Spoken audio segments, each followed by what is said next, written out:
In a recent episode of the Dave Ramsey Show, Ramsey eviscerated his co-host George Kamel for having promoted sustainable distribution rates in retirement. On his own show, while discussing the FIRE movement, Financial Independence, Retire Early, Kamel talked about the rate of withdrawal that you could take from your retirement assets and still maintain a high likelihood that your assets would last through life expectancy. Take a listen to what he had to say. Another flaw with FIRE is that they say you can withdraw 4% of your nest egg, but you'll really need to withdraw closer to 3% if you retire that early. So look at this. If you've saved $1.5 million by your 30s, that amounts to living off $45,000 a year. We're talking about living for 55 years off one account and not depleting it. And if you withdraw 4%, there's a higher chance that money's gonna run out well before that time is up. This isn't a wet finger in the air. I don't know why wet fingers are in the air, but they are sometimes. This is just honest math. Literally, there's a site called honestmath.com, and they ran 10,000 different financial simulations to get this chart and show you these numbers. All right, so let's look at this chart. On the left side, we see years in retirement. On the top, we see the withdrawal rate. And as you can see, if you have a 30-year retirement with a 4% withdrawal rate, you're gonna have 3% of that account balance remaining 30 years later. That's kind of scary considering you're gonna retire at 30. And so a 30-year retirement means at 60, you're flat broke and you still might live another 35 or 40 years. I am never gonna financially recover from this. But when we move on to the 3% withdrawal rate, you will see that even 35 years into retirement, if you withdraw 3% a year, you'll still be left with 90% of the account balance. That's pretty impressive. And you can even see if you go down 45 years, you still have 37% of that account balance remaining 45 years in. Okay, so George Kamel has taken a very prudent, math-based approach to sustainable withdrawal rates in retirement. Whether you want to live a 30-year retirement or you want to retire early and live a 45-year retirement, Kamel acknowledges that there are mathematical guardrails that limit how much money you can safely withdraw from your portfolio in a given year and maintain a high likelihood of not running out of money before you die. But there's one huge problem with this video. George Kamel's boss, Dave Ramsey, had no idea that he put this video out.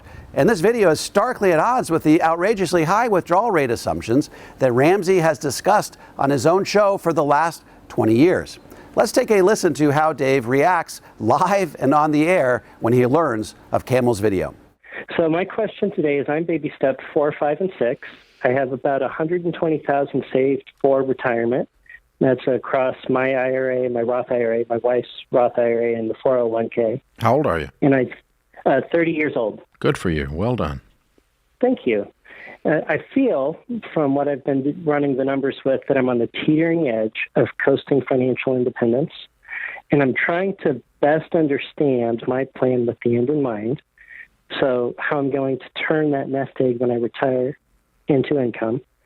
I found on your website a little article that talks about 4 to 5% withdrawal rate, and I was trying to run the numbers around that, and I thought I was close, and then about a month ago, George Kamel released a video that said that the withdrawal rate for a 30-year time horizon should be closer to 3%. So if I can establish financial independence comfortably, then I was wondering if I could ease up on baby step 4 to pay off the house faster. Okay, I'm a little confused because I don't know what the hell George is doing a 3% withdrawal rate, because that's absolutely wrong. I'm going to have to find out where that video is and get it taken down, because that's just wrong. You don't need to have a 3% withdrawal rate. That's ridiculous. Or I hope you misunderstood. I hope we didn't put out trash like that. Was it 4 to 5%? No, it shouldn't be 4 to 5%. It ought to be more than that. I mean, if you're making 12 in good mutual funds and the S&P is average 11.8, and if inflation for the last 80 years has averaged 4%, if you make 12 and you need to leave 4% in there for inflation raises, that leaves you 8. So I'm perfectly comfortable drawing 8. But if you want to be a little bit conservative, 7, but sure not 5 or 3. Well, I was trying to back check it because, 3 to 5, I thought that was a big range. And a lot of the studies I found showed... Well, there's a lot of studies that are stupid in this space. So, it's just wrong. Listen, man, the math I just gave you is the math. If you're making 12% and inflation is 4, and you leave 4 in there, so your nest egg grows by 4, It's simple. 8 is what's left over. So if you got $1 million and you leave 4% in there, that's $40,000. Okay, so you now have $1,040,000. So the next year you get a rate of return of 12%, 11.5% on the $1,040,000, and the next year it'll be $1,090,000. 1.1, right? Because so your nest egg is growing by the rate of inflation, giving you a cost of living raise every year. So as long as you're doing that, you're fine. And so if you want to be a little bit conservative, maybe 5%. But there's all these goobers out there who have always put this 4% crap in the market, and I'm just irate right now that we have joined the stupidity. Why is it that stupid, though? It's too low. It's too low because it's not realistic. You do not need to live on 4% of your money for your nest egg to survive. Yeah, even if you did a rate of return of 10% or something. Yeah, and what it sets up is this guy now, he doesn't think he's got enough money. And he's already got $120,000 and he's 30 years old and he's on a plan. He's on a plan to be very wealthy and he's worried he's going to have enough money or not. Yeah. Because stupid people put out low withdrawal rates. Like if you think you can only pull off 4% off of investments making 12, where the flip is the other 8% going? Well, 4% of it went to inflation. That's where it went. The other 4% is just sitting there. So you are growing your investments instead of living off of them. I'm not destroying the nest egg. I'm not even touching the nest egg. I'm growing the nest egg by leaving 4% in there. Yeah. Taking 8 off of a 12 growth rate. So go a 10% rate of return. Go a little bit more conservative with your rate of return. Go 10%. What would you do with 10%? Well, then 4 off of that, so 6. 6, yeah. But why are you going to underinvest? Yeah. I mean, this year the S&P to date was 10%. Is 10%, and we're not even at the end of the year yet. Yeah. And everybody's talking about how bad the economy is. So, most years mine have done much better than 12. And so But if you can do your standard of living though lower than what you need, like if you don't need it, that's fine. Yeah. Like I'm 62, or 63, I'm pulling nothing off of mine. Right. Because I don't need it. I still work. I still have an income. Right. I don't need any of it. So it's all just sitting there growing. But you could do 4%. The problem is when you go down these stupid nerd rabbit holes in these Reddit threads with these morons who live in their mother's basement with a calculator, and then you put that out into the dadgum community, and then people go, I don't have enough money. It's hopeless. I'll never be able to save enough to retire. $1 million should create for you an $80,000 income, boys and girls.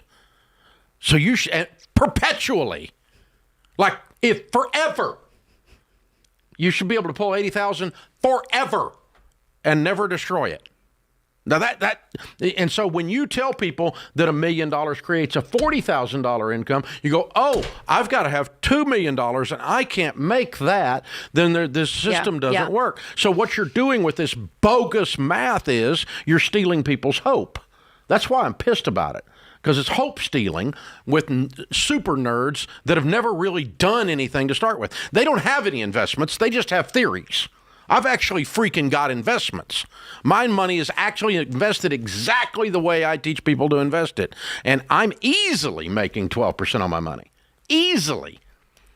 Average throughout a decade. Yeah. So it's just asinine that we do this stuff. So no, honey, you need to save 15% of your income in baby step 4 till you get your house paid off. When your house gets paid off, you will increase your investing ratios above that. You are not going to retire poor. Stay away from 4% withdrawal rate morons who are telling you this is the thing. So, God, it's just aggravating. So, I can see the hope stealing. Because it makes people think they need $2 million when they only need $1 million.